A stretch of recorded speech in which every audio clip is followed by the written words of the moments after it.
Paper pass ஆகும், தூக்கி போடுவார்கள். எங்க போனார் என்று தெரியவில்லை. சில பிள்ளைகள் கீழ்ப்படுகிறேன், SMS, யாராவது ஒரு சபையில் வந்ததும் குட் நைட், இவர் செய்தி எடுக்க வந்து விட்டார், நீங்கள் தூங்குங்கள் அப்படி என்று எச்சரிக்கிறேன். அப்படிப்பட்ட காரியங்கள் இருக்கும் என்றால் விட்டு விடுங்கள். அது வீணாக உங்களுக்கும் உங்களுடைய சந்ததிக்கும் அது ஆசீர்வாதம் இல்லாமல் சாபமாக மாறிவிடும் என்று தேவ வார்த்தை எச்சரிக்கிறது. இதனையே எபிரேய ஆக்கியோன் குறிப்பிடும் பொழுது, இவ்விதம் கர்த்தருடைய வார்த்தைக்கு கீழ்ப்படியாதிருப்பது உங்களுக்கு ஒருபொழுதும் ஆசீர்வாதத்தையும் பிரயோஜனத்தையும் கொண்டு வராது என்று அழகாக எபிரேயர் 13:17 குறிப்பிட்டுள்ளார். வாசியுங்கள். உங்களை நடத்துகிறவர்கள் உங்கள் ஆத்துமாக்களுக்காக உத்தரவாதம் பண்ணுகிறவர்களாய் விளைத்திருக்கிறவர்கள் ஆனபடியால் அவர்கள் துக்கத்தோட அல்ல சந்தோஷத்தோட அதை செய்யும்படி அவர்களுக்கு கீழ்ப்படிந்து அடங்குங்கள். அவர்கள் துக்கத்தோட அப்படி செய்தால் அது உங்களுக்கு பிரயோஜனமாய் இருக்க மாட்டாது. அது உங்களுக்கு பிரயோஜனமாக இருக்காது, ஆசீர்வாதமாக இருக்காது என்று ஆவியானவர் இங்கு சொல்கிறார். இங்கு அநேக காரியங்களை நான் பார்த்த பொழுது, ஊழியத்திலே பார்த்த பொழுது, சுயம், நான், என் திறமை என்ற காரணத்தினாலே அநேக நல்ல தாளந்துகளை பெற்ற பிள்ளைகள் தங்களை தாழ்த்துவதற்கு முன் பதிலாக உயர்த்துவதனாலே தேவனால் சரியாக பயன்படுத்த முடியாமல் போய்விடும் காலத்தை நான் பார்க்கிறேன். நல்ல திறமைகள் உண்டு, நல்ல கிருபைகள் உண்டு, ஆனால் தாழ்த்த முடியவில்லை, இறங்க முடியவில்லை. தங்களை மேன்மையாக நினைத்து விடுவதனாலே கர்த்தருடைய வார்த்தை திட்டமும் தெளிவா சொல்லவில்லையா? எவன் தன்னை தாழ்த்துகிறானோ அவனை தேவன் என்ன படுகிறார்? உயர்த்துகிறார். உயர்த்துகிறவன் எவனும் தாழ்த்தப்படுவான். மிகவும் கவனமாக ஊழியத்தில் இருக்க வேண்டும், பிள்ளைகள் இருக்க வேண்டும். எனக்கு பிடித்தமான ஒரு வேத வசனம் பிலிப்பியர் 3:12-14. நான் அடைந்தாயிற்று, அது முற்றிலும் தேறினவானேன் என்று எண்ணாமல் இயேசுவினால் நான் எதற்காக பிடிக்கப்பட்டனோ அதை பிடிக்கும்படி ஆசையாக தொடர்கிறேன். நான் அடைந்தாயிற்று. யார் எழுதுகிறான்? ஞானவான், கல்விமான், பவுலப்போஸ்தலர், சபையை ஸ்தாபித்தவர், கமாலியனின் பாதத்தில் இருந்து பெற்றவர், செல்வந்தர். அவர் சொல்கிறார், நான் அடைந்தாயிற்று என்று நினைக்கவில்லை. கிறிஸ்து இயேசுவினால் எதற்காக நான் பிடிக்கப்பட்டனோ அதை பிடிக்கும்படி ஆசையாய் தொடர்கிறேன். Run the race, அதுதான் என்னுடைய காரியம். நமக்காக நியமிக்கப்பட்ட, எபிரேயர் 12 சொல்லப்பட்ட காரியம், நமக்காக நியமிக்கப்பட்ட ஓட்டத்துல பொறுமையோட ஓடத்தான் அழைக்கப்பட்டிருக்கிறோம். இவ்விதம் கிறிஸ்துவின் வாக்கிய மனவாட்டியாக சபையும் கிறிஸ்து ஏன் எதற்காக தன்னை கிறிஸ்து இப்பூலத்தில் வைத்துள்ளார் என்பதை நன்கு உணர்ந்து அறிந்து செயல்படத்தான் தேவன் விரும்பினார். தேவத்தின் சித்தத்தை மட்டும் செய்வதற்காகத்தான் தேவன் சபையை பூலோகத்தில் வைத்திருக்கிறார். அதனை விட்டுவிட்டு மத கோட்பாடுகள், சட்டத்திட்டங்கள் சபைக்குள் வருமென்றால் அந்த சபை வளராது. கர்த்தருடைய அன்பையும் தெரிவிக்க முடியாமல் ஒரு ஸ்தாபனமாக அது மாறிவிடும். ஒரு உண்மையான தேவனுடைய சபை பாவத்தினால் பாரத்தினால் வருந்தி தவிக்கும் மனிதனுக்கு விடுதலை கொடுக்கும் இடமாக இருக்க வேண்டும். ஆத்தும தேவையை சந்திக்கும் இடமாக அது இருக்க வேண்டும். அப்படி தனிமையை போக்கி ஒரு ஐக்கியத்துக்குள்ளாக வந்து கிறிஸ்து இயேசுக்குள்ளான அன்பை அவன் அந்த இடத்துல ருசித்து கழிகூறும் ஒரு இடமாக அது இருக்க வேண்டும். அப்படி கண்ணீரை துடைத்து அவனை காயங்கட்டும் இடமாக ஒரு சபை இருக்க வேண்டும். அப்படி ஆவிக்குரிய பிரச்சனைகளுக்கு ஒரு தீர்வை கொடுக்கும் இடமாக ஒரு சபை இருக்க வேண்டும். அப்படி மன ஐயங்களை போக்கி அவனுக்கு ஒரு தெளிவை, அப்படி கண்களில் ஒரு கலிக்கத்தை போட்டு நடக்க வேண்டிய பாதையை காட்டுவதாக ஒரு சபை இருக்க வேண்டும். வருத்தப்பட்டு பாரசம் தப்பிப்புகள் நம்மை சுற்றி இருக்கிறார்கள். பிரியமானவர்களே, நீங்கள் வேலை பார்க்கும் டேபிளுக்கு அடுத்து இருக்கலாம், உங்களுடைய அறையில இருக்கும் அடுத்த கட்டில படுத்திருக்கலாம், நீங்கள் தங்கியிருக்கும் பில்டிங்கில் இருக்கலாம். ஒரு நாள் தேவ அன்பை பற்றி சொல்லி இருக்கிறீர்களா? ஆலயத்துக்கு வாருங்கள் என்று சொல்லுக்கு ஒரு நாளாவது சந்தர்ப்பத்தை ஏற்படுத்தி இருக்கிறீர்களா? ஆலயம் முழுவதும் ஆத்துமாக்களால் நிறைந்திருப்பது நல்லது.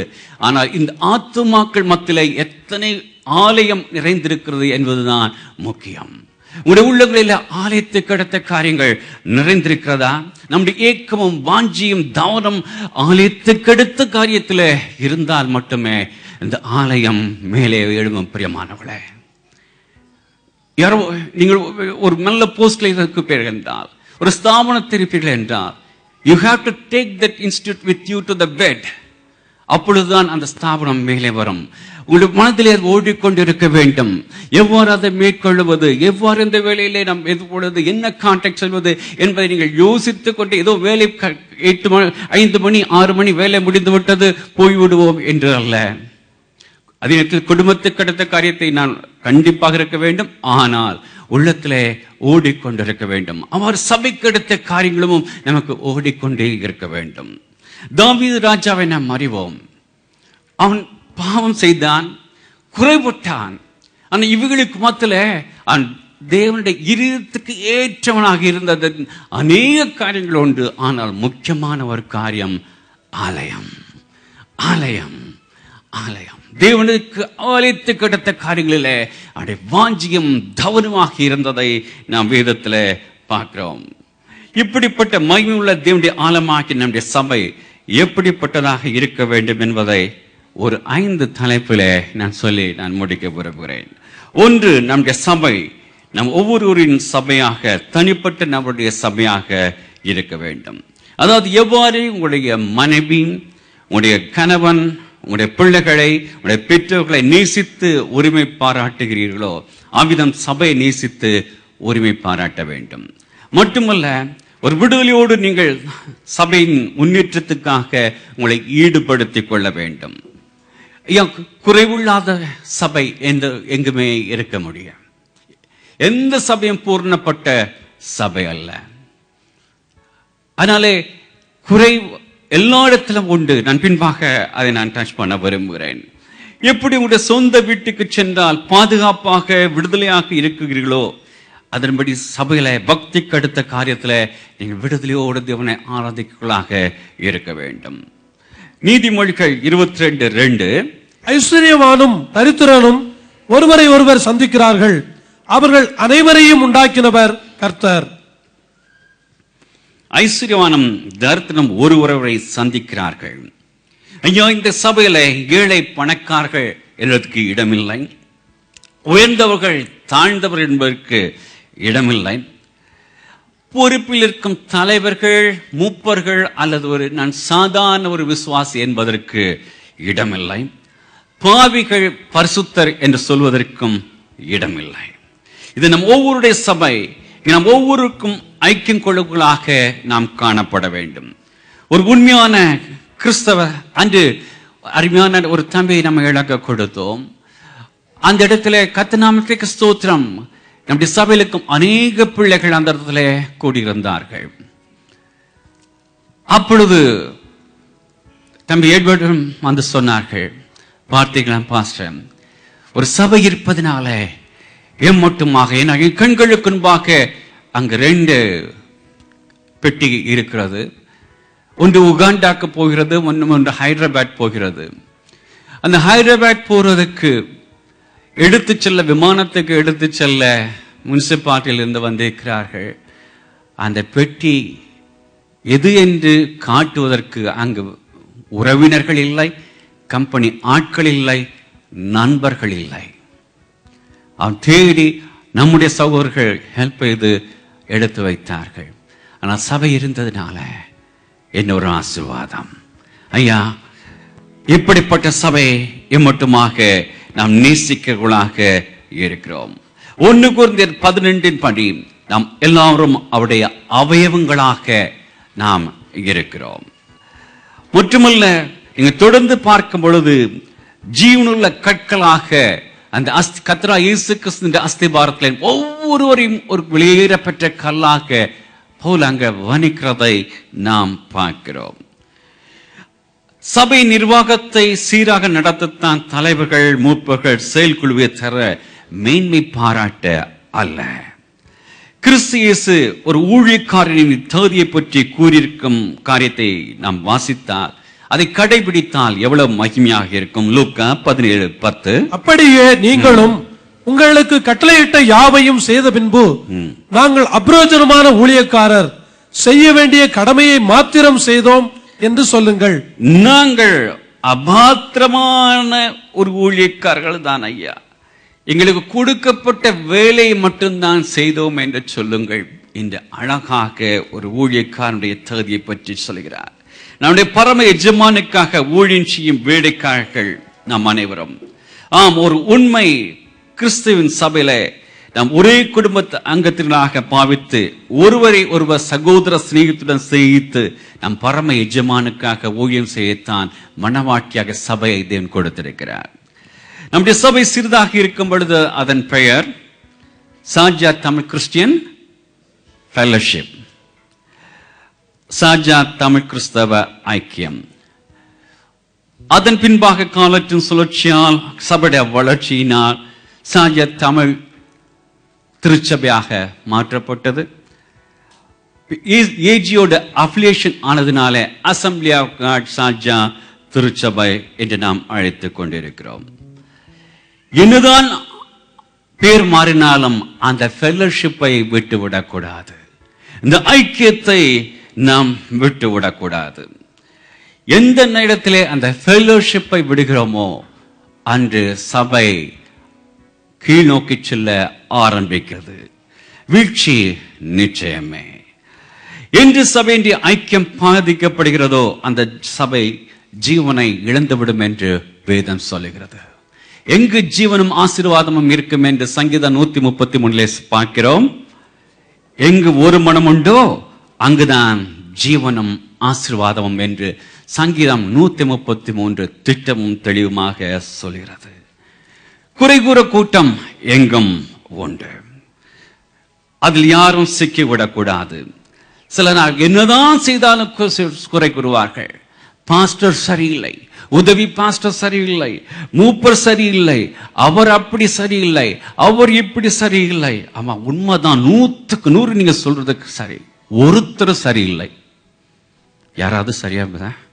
Nobody is perfect until we reach there. அங்கு போகும் வரைக்கும் எல்லாரும் குறைபட்டவர்கள் தான் ஐயா. இதனை சிறப்பாக மத்தேயு 7:1-3 குறிப்பிட்டார். நீ கண்ணில் இருக்கிற உத்தரத்தை உணராமல் உன் சகோதரன் கண்ணில் இருக்க துரும்பை பார்க்கிறது என்ன? குறை சொல்வதற்குன்பாக உங்களை உள்நோக்கி பாருங்கள். கிறிஸ்து இயேசுவே ஒரு கூட்டம் குறை சொல்லுச்சு, எப்பொழுதும் குறை சொல்லிக் கொண்டிருந்தது. அதை குறித்து என்ன சொல்கிறார் என்று வாசிக்க கேட்போம். மத்தேயு 11:17. உங்களுக்காக குழல் ஊதினோம், நீங்கள் கூத்தாடவில்லை, உங்களுக்காக புலம்பினோம், நீங்கள் மாரடிக்கவில்லை என்று குறை சொல்லுகிற பிள்ளைகளுக்கு ஒப்பாயிருக்கிறது. பச்சை மரத்துக்கு அப்படி செய்வாளர் என்றால் பட்ட மரத்துக்கு என்ன செய்ய மாட்டார்கள்? அதை பற்றி பரவாயில்லை. காற்றை கவனிக்கிறவன் விதைக்க மாட்டான்.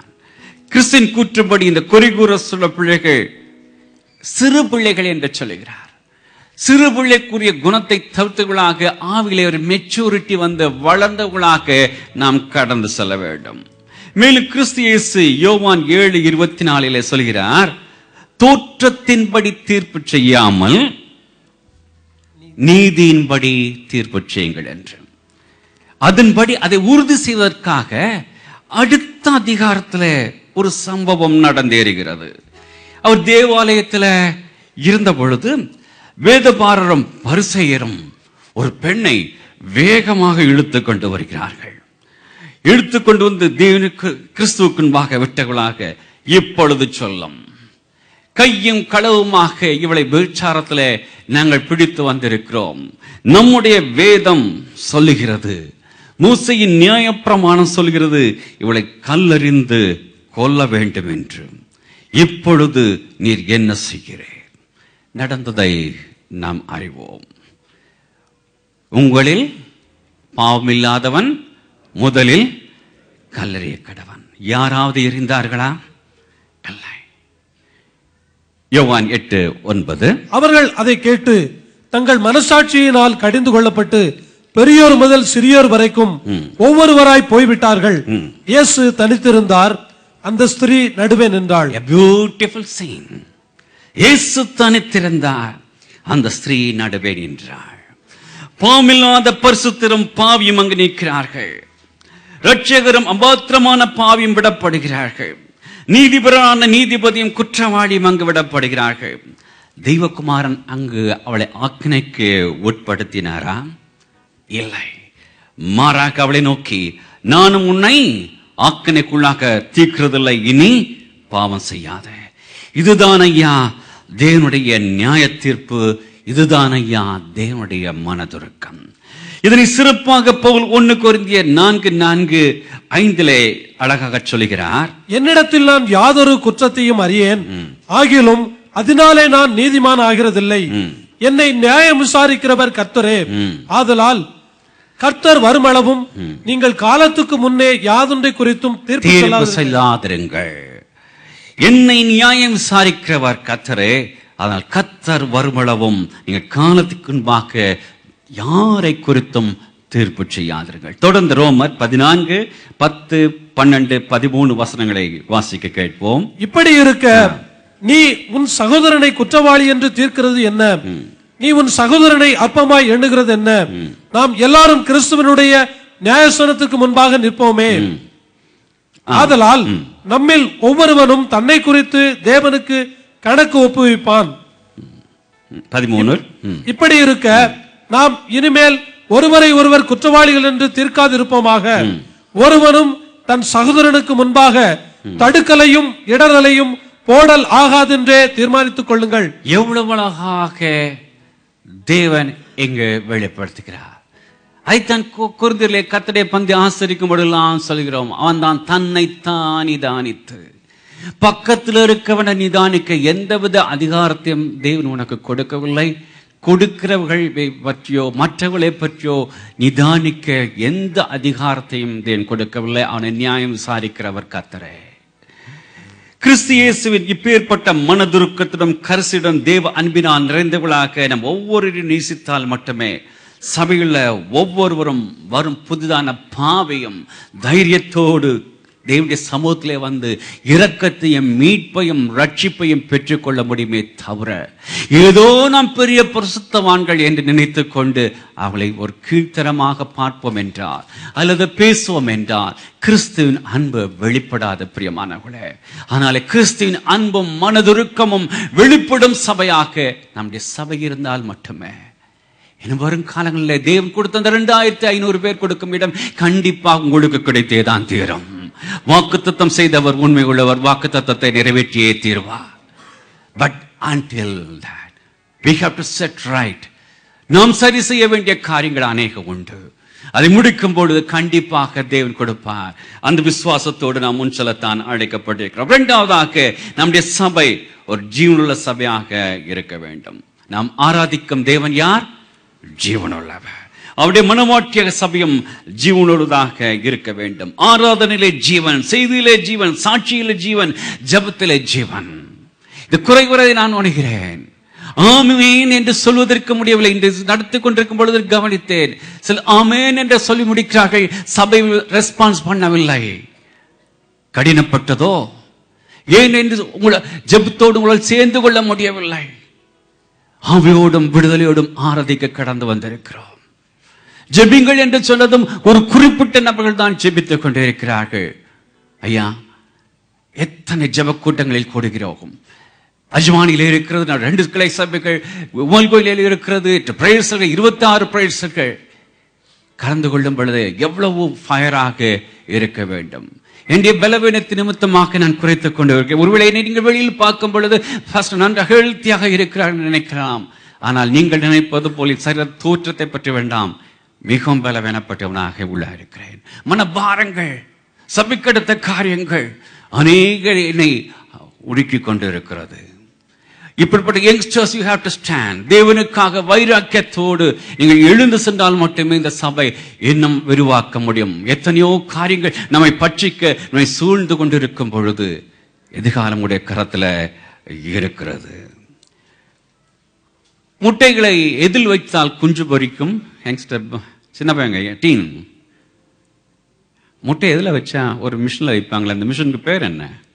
இன்குபேட்டர். தெரியாது. முட்டை இன்குபேட்டர்ல வச்சா தான் அது கொஞ்சம் பொரிக்கும். ஏனென்றால் அதுக்கு